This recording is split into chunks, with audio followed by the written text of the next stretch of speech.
નમસ્કાર મિત્રો, તારીખ છે 8 માર્ચ 2025 ને વાર છે આજે શનિવાર। આજના વિડીયોની અંદર ડુંગળી બજાર વિશે સંપૂર્ણ ચર્ચા આ વિડીયોની અંદર કરવાના છીએ। તે પહેલાં ચેનલ પર જે મિત્રો નવા આવ્યા હોય તો ચેનલને ખાસ સબસ્ક્રાઈબ કરી દેજો અને વિડીયો પસંદ આવે તો વિડીયોને લાઇક કરી દેજો। તો મિત્રો, લાલ ડુંગળીના ભાવમાં મને 20 થી લઈને 25 રૂપિયાનો ઘટાડો જોવા મળ્યો છે અને સફેદની આવકો અત્યારે સ્ટેબલ છે।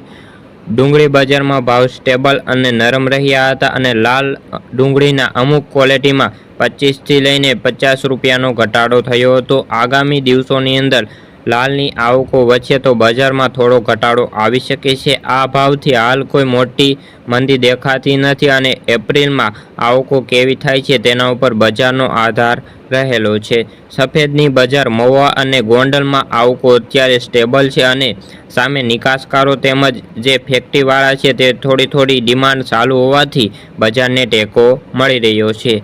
હોળી પછી સફેદની આવકો વચ્ચે તો એપ્રિલમાં આવકોની જે ટોચ ઉપર પહોંચી શકે તેવી પણ સંભાવનાઓ દેખાઈ રહી છે અને આવકો ખૂબ જ વધે પણ તેવી પણ શક્યતાઓ રહેલી છે।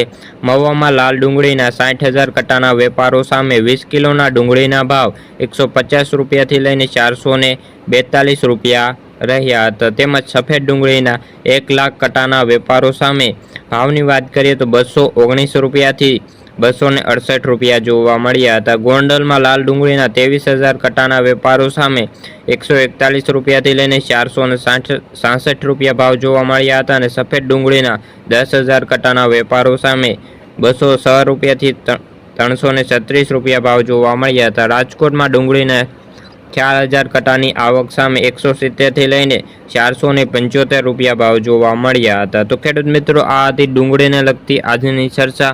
જો તમને વિડીયો ગમ્યો હોય તો વિડીયોને લાઇક, ચેનલ સબસ્ક્રાઈબ કરી દેજો। ફરી મળીશું આવો બીજા જ વિડીયો સાથે। જ્યાં સુધી જય જવાન જય કિસાન।